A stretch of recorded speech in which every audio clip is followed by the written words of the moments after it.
हादी को भी साथ बिठाओ। हाशिर ना अपने से छोटी जो है वो साइकिल चला रहा है, तो ये मुझे काफ़ी दिनों से पीछे लगा हुआ था, मामा मुझे साइकिल लेके देना, मेरी जो चीज़ें लानी होती है वो मैं साइकिल में ले आया करूँ। बस मैं ही नहीं लेके देती क्योंकि बहुत ज़्यादा ट्रैफिक होती है, तो यहाँ पे पता नहीं किसकी साइकिल खड़ी हुई थी तो वो चला रहा था, मैंने कहा चलो अपना शौक पूरा कर लो। और ये जितने भी बच्चे खेल रहे हैं ये माशाल्लाह से हमारे अपने मतलब हमारी फैमिली के बच्चे हैं, ये सारे आपस में कज़न्स हैं। इस गली में कोई भी ऐसी फैमिली नहीं है जो हमारी रिलेटिव ना हो। ये जो गेट आपको नज़र आ रहा है ना, ये मेरे दादा अब्बू ने बनवाया था। ये यहाँ पे पहले भैंसे वगैरह रखते थे, तो फिर काफ़ी ज़्यादा बड़ा ये डेरा था। तो फिर जब इनके बच्चों की शादी हुई तो यहाँ पे इन्होंने 4 घर बनाए थे 4 बेटों के ना। तो वहाँ पे वो बेटे शादी होके रहते थे, फिर आगे से जैसे-जैसे उनके बच्चों की शादियाँ होती गईं तो उनके घर बनते रहे।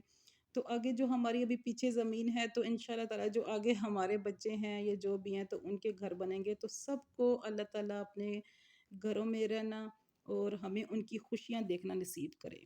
आमीन सुम्मा आमीन। तो यहाँ पे मैं बना रही हूँ जी हमारा पॉपुलर मीठा। तो इसको ना मैं थोड़ा-सा ईज़ी वे में बना रही हूँ। सिंपल कस्टर्ड बनाया है मैंने और बटर हनी ऐसे ट्रे में स्प्रेड करके ना इसके ऊपर कस्टर्ड डाल दिया था। सिंपल तरीका और ये इस तरह भी बहुत अच्छा लगता है। ज़्यादा मेहनत नहीं होती लेकिन टेस्ट आपको वैसा ही मिल जाता है। इसको अच्छी तरह से अच्छा ये इसका ये ध्यान रखना है आपने कि बगर हनी जब आप स्प्रेड करें तो फ़ौरन से आप गरम-गरम कस्टर्ड डालें ताकि अच्छी तरह से ना वो अपने अंदर अब्ज़ॉर्ब कर ले और कस्टर्ड थोड़ा-सा ना पतला रखना है। अच्छा ये कस्टर्ड डालने के बाद मैंने फ्रिज में रख दिया ताकि अच्छी तरह से सेट हो जाए, तो फिर मैं उसके बाद इसके ऊपर कुछ भी लगाना हुआ क्रीम वगैरह तो लगाऊँगी।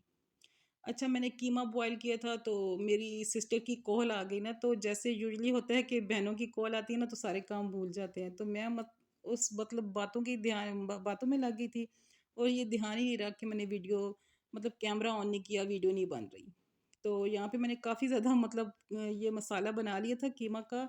सिंपल ही मसाला बनाया था जैसे हांडी का बनता है या फिर चावल के लिए हम कोरमा बनाते हैं। जब कीमा बॉयल किया था तो उसमें लहसुन और अदरक हल्दी, नमक डाल के ना मैंने कीमा बॉयल कर दिया था। फिर अलग से पतीला लेके बड़ा उसमें चावल सॉरी प्याज़ ब्राउन किया था, फिर उसमें और थोड़ा-सा मैंने लहसुन और अदरक का पेस्ट डाला था, फिर टमाटर डाले थे, सब्ज़ मिर्ची डाली थी। अब मैं मसाले डाल रही हूँ और साथ मेरे पास चने बॉयल हुए पड़े थे तो मैंने वो भी डाल दिए, वो भी बहुत मज़े के लगते हैं और ये इतने मज़े की बिरयानी स्टाइल में पुलाव होता है कि इसमें ना कीमा मैं इसलिए डालती हूँ कि वो झंझट ख़त्म हो जाता है कि कौन सा ये मतलब पीस किसके पास गया, कौन सा किसके पास गया। जहाँ पे ऐसा मसला हो ना ज़्यादा मतलब फैमिली बड़ी हो तो आप कीमा की बिरयानी या कीमा का पुलाव बनाएँ, वो बहुत ईज़ी रहता है ना, बहुत आसानी रहती है उसमें।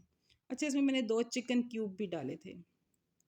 साथ-साथ मैं कोरमा बना रही थी चावलों के लिए और साथ-साथ मैं किचन को समेट रही थी क्योंकि अभी इफ्तारी बनेगी तो जो काउंटर होते हैं ना उनको क्लियर कर देती हूँ मैं ताकि स्पेस मिल जाए ना तो आराम से इफ्तारी बन जाए। क्योंकि उस वक़्त इतना मतलब हड़बड़ मच जाती है कि मतलब जो एक्स्ट्रा चीज़ें होती हैं फिर वो इंसान को तंग करती हैं। अच्छा ये कल हमारा जो डिनर सेट था वो निकला था इफ्तारी के वक़्त, तो मेरी बेटी ने धोया था अपनी तरफ से बहुत अच्छा, लेकिन वो अच्छे से मतलब सही तरह से नहीं धो सकी, शायद इसमें पानी के निशान रह गए थे। तो मैंने कहा चलो ठीक है मैं इसको दोबारा से वॉश कर लेती हूँ। ये सारे मसाले भी मैंने डाले थे मतलब बहुत ज़्यादा नहीं डाले थे। अभी मैंने डाला है इसमें बिरयानी मसाला। इससे ना इसका टेस्ट बहुत अच्छा हो जाएगा और इसको अच्छे से भूनना है। वैसे तो मैं क्या होता है नॉर्मली ना जो पुलाव का मसाला होता है उसको मैं ज़्यादा भूनती नहीं हूँ, लेकिन इसको मैंने अच्छे से भूना है और इतनी अच्छी इसकी खुशबू आ रही थी ना कि मत पूछें। और साथ-साथ जो बर्तन थे इनको मैं अच्छी तरह से धो के फिर इनको ड्राई कर लूँगी और इनको फिर कपड़े से साफ़ करके ना अलमारी में रख दूँगी। चले यहाँ पे बर्तन धोते-धोते आपके साथ एक चीज़ मैंने क्लियर करनी है कि मेरी एक सब्सक्राइबर है, उन्होंने मुझे पूछा था, जो मैंने वीडियो बनाई थी ना कढ़ाई साफ़ करने की जो वॉक थी, उसको चूल्हे के ऊपर रख के मैंने साफ़ किया था, तो वो मुझे पूछ रही थी, ये जस्ट चूल्हे के ऊपर रखने से ही साफ़ हो गई थी या फिर इसने इसको ना आपने खुद साफ़ किया था? तो यहाँ पे मैं आपको दिखा रही हूँ कि ये मेरा डिनर सेट इतना पतली इसकी प्लेट्स है ना, तो इसको हैंडल करते हुए भी डर लगता है कि ये टूट जाएँगी और ये मुझे बहुत पसंद है। अच्छा यहाँ पे मसाला भी बन गया था, तो अभी इसमें ना मैं पानी डाल दूँगी। पानी इसमें मैं डालूँगी यखनी जो जिसमें ये बॉयल हुआ था कीमा, तो उसमें ना ये यखनी कम थी तो मैंने क्या किया था ना जो सिंपल पानी होता है तो वो डाल के ना तो इसका मतलब बराबर कर दिया था जितना पानी मुझे रिक्वायर था। 3 कटोरे ये चावल के थे, तो ज़ाहिर है फिर मैंने 6 कटोरे पानी के डालने थे, तो फिर वो जो स्टॉक था हमारे पास वो कम था, तो फिर मैंने सिंपल पानी डाल दिया। अच्छा, अभी मैं बात कर रही थी कढ़ाई की, तो वो ना मैंने कढ़ाई, आप यकीन करेंगे कि वो सिर्फ़ चूल्हे के ऊपर रखने से साफ़ हुई है, उसको मैंने कुछ भी नहीं किया। डिपेंड करता है कि चूल्हे पे कितनी देर रखना है, जितना आपका बर्तन गंदा है। अगर आप जल्दी मतलब मंथली उसको एक दफ़ा आप उसको चूल्हे के ऊपर रखते हैं, अगर इस तरह का काला हो, आप रख के ना बस थोड़ी देर आगे-पीछे अपना काम करें और आप जब आके देखेंगी ना, तो आपको अपनी आँखों में यकीन नहीं आएगा कि इतना ज़्यादा साफ़ हो गया। तो बाद में उसको सिंपल आप वॉश करके तो साफ़ कर लें। अच्छा, यहाँ पे मैं अभी बनाने ही लगी थी पुलाव, चावल मतलब डालने लगी थी, तो मेरे हस्बैंड ने कहा कि बाहर जो हमारा कैफेटेरिया का है ना, जो हमने सामान मँगवाया, तो वो आ गया है। तो मुझे कहते हैं कि जाके ना थोड़ा-सा देखो कि कौन आया है और उनको बताओ कि किस तरफ जाना है और पैसे दे दो। लेकिन बाहर कोई भी नहीं था, तो मैंने उनको बताया, कहते हैं चलो रहने दो, वो खुद ही दरवाज़े में चले गए। तो मैंने कहा चलो अच्छा है, तब तक मैं अपना काम निपटा लेती हूँ। तो मैं ये आ गई थी, जो पानी था हमारा, जो यखनी बन गई थी, अभी बॉयल हो गई थी, तो उसमें मैंने जो चावल थे वो डाल दिए थे। अच्छा, यहाँ पे आप सोच रहे होंगे कि मैं चावल भी ना इस डोई से क्यों बनाती हूँ जिससे सालन बनाते हैं, तो मुझे इसकी इतनी आदत है, हालाँकि ये पुराना हो गया है। मैं सोच रही हूँ कि अब इसको चेंज करूँगी। मैं हर चीज़ मतलब जो मीठा होता है उसके अलावा हर चीज़ मैं इसी से बनाती हूँ, मुझे इसकी इतनी आदत है। और इसके अलावा मैं कोई और चीज़ ले लूँ ना, कोई और चम्मच ले लूँ, उससे मुझसे मसाला नहीं अच्छे से बनता।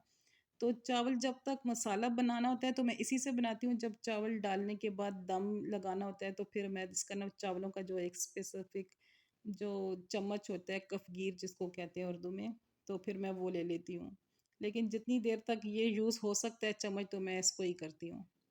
अच्छा, यहाँ पे हमारा जो कस्टर्ड था वो भी सेट हो गया था, तो उसके ऊपर मैं एक लेयर लगा लूँगी क्रीम की। अगर आपके पास ये वाली क्रीम है तो ये वाली लगाएँ, अगर आपके पास व्हिपिंग क्रीम है वो लगा लें। घर की क्रीम है तो उसको अच्छे से फेंट के वो लगा लें। मतलब ल क्रीम ज़रूर लगाएँ, उससे टेस्ट बहुत अच्छा आता है। जो भी आपके पास अवेलेबल है आप वो लगा लें। अगर 2 अवेलेबल हैं, मतलब व्हिपिंग क्रीम है और मिल्क पैक है, तो दोनों आप लगाएँ, वो और ज़्यादा अच्छा इसमें टेस्ट आएगा।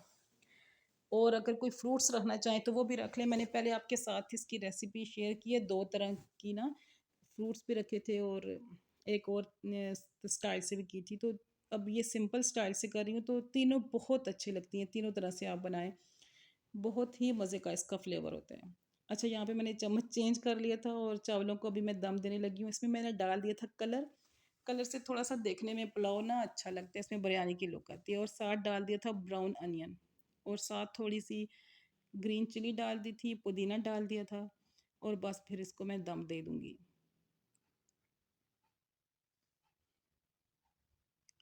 थोड़ा-सा ना ऊपर कोई हैवी चीज़ ज़रूर रखें ताकि एयर जो है वो बाहर ना निकले। अच्छा, नमाज़ का टाइम हो गया था, दम देने के बाद मैं नमाज़ पढ़ के आई तो चावलों को भी बहुत अच्छे से दम आ गया था। और मैं हाशिर को कह रही थी कि टाइम से आप डिस्ट्रीब्यूट कर दो, क्योंकि उसके बाद मैंने फिर अफ्तारी बनानी होती है। और 2 फैमिलीज़ ऐसी हैं, मेरी नंद और मेरी नंद की बेटी, जो थोड़ी-सी दूर रहती है ना, तो वहाँ से जाके फिर वापस आने में थोड़ा-सा टाइम लग जाता है। तो उसको ना मैं यही कह रही थी कि ये ना हो कि आपका रोज़ा जो है ना वो रास्ते में ही इफ्तार हो जाए, तो इसीलिए टाइम से ना जाके आप दे के आ जाओ। ख़ैर लकीली ये हुआ कि उनके हस्बैंड आ गए थे, तो फिर हमने उनके हाथ भिजवा दिए थे। यहाँ पे देखें कितने अच्छे से खिले-खिले चावल बने हैं और ये क्वांटिटी में डबल हो गए थे, मतलब इतने अच्छे चावल थे ये। पहले मैं मीठा डाल के रख दूँगी बाउल्स में, साथ-साथ एक मीठे की मतलब 1 बाउल था और 1 चावल की। ज़्यादा चीज़ें बनाने का टाइम भी नहीं था और सच पूछे तो मतलब हिम्मत भी नहीं थी। इन दिनों मेरी कुछ तबीयत भी डाउन चल रही है, तो मैंने कहा चलो बेहतर है इससे कि मतलब ये सोचते रहें कि बनाएँगे तो तब देंगे, तो जितना कुछ मैं बना सकती हूँ वो चीज़ बना के तो क्यों ना दे दूँ। तो इंशाल्लाह ताला फिर अल्लाह ताला ने हिम्मत दी तो दोबारा से बना के ना दोबारा से दे देंगे। यहाँ पे मेरे पास थोड़ी-सी व्हिपिंग क्रीम पड़ी हुई थी, तो मैंने थोड़ी-सी ऊपर से डेकोरेशन कर ली। मैंने कहा चलो देखने में भी अच्छी लगनी चाहिए, टेस्ट तो इसका अच्छा होता ही है। तो यहाँ पे हमने सारी प्लेट्स जो हैं वो रेडी कर ली थी। तो हाशिर का ही ज़िम्मा था, वही जा के दे के आ रहा था, और जो हमारी गली में जितने भी घर थे वो फ़ातिमा ने, मेरी जो दूसरे नंबर की बेटी है, उसने दे दिए थे। तो ख़ैर से टाइम से हमारी सारी जो जितनी भी प्लेट्स थी वो सारी डिस्ट्रीब्यूट हो गई थी। तो फिर हमने अपनी इफ्तारी भी बनानी स्टार्ट कर दी। पुलाव तो साथ था ही, मतलब बिरयानी जो कीमा वाली थी, तो साथ थोड़ी-सी और बना ली थी इफ्तारी, क्योंकि हाशिर का ना इफ्तारी का टेबल जब अच्छे से सजा हुआ ना हो ना, तब तक वो टेबल पे नहीं आता। मतलब उसकी जो रोज़ा है ना वो इफ्तार नहीं होता। जब तक 3-4 आइटम ना हो। तो अभी मैं उसको इन दिनों यही बोल रही हूँ कि क्या करते हैं कि अभी ना सिंपल अपनी इफ्तारी कर लेते हैं। खाना बना लेते हैं और साथ कुछ ना कुछ एक चीज़ या फिर एक ड्रिंक। तो वो इस चीज़ पे राज़ी नहीं हो रहा। कहता है नहीं इफ्तारी जो है ना वो एहतमाम से ही आपने बनानी है। यहाँ पे ना मैंने स्ट्रॉबेरी लेके आए थे, तो मैंने सारी स्ट्रॉबेरी को ना ऐसे पीस के उसको थोड़ी-सी चीनी डाल के ना उसका एक बहुत अच्छा-सा पेस्ट बना लिया था, एक बोतल भर के रख ली थी। तो जब भी अभी मुझे कोई ड्रिंक बनानी होती है तो उसमें मैं डाल के बना लेती हूँ और टेस्ट भी बहुत अच्छा होता है और ईज़ी भी बहुत है। दही बड़े बनाए थे साथ और हाशिर कहता है कि मामा चावल भी हैं और दही बड़े भी नमकीन, तो इसको ना मीठा बनाएँ। तो फिर यहाँ पे मैं वही चीनी डाल रही थी थोड़ी-सी दही में और उसको अच्छे से मिक्स कर लूँगी, ऊपर चटनी वगैरह डाल के तो सेट कर लूँगी। इसमें थोड़ा-सा ना हल्का-सा मीठा टेस्ट आएगा, बहुत ज़्यादा मीठा नहीं होगा। तो ये भी बहुत ही अच्छे लगते हैं, खट्टा-मीठा थोड़ा-सा टेस्ट होता है। इमली की चटनी और पापड़ी जब तक ना हो ना तो देग बड़े खाने का मज़ा भी नहीं आता। तो यहाँ पे हमारी टेबल लग गई थी, तो अभी हम करेंगे इफ्तार। तो आप बताइएगा आपको आज की वीडियो कैसी लगी और आपने आज इफ्तारी में क्या बनाया? अपनी दुआ में हमें भी याद रखिएगा। फिर मिलेंगे इंशाल्लाह किसी और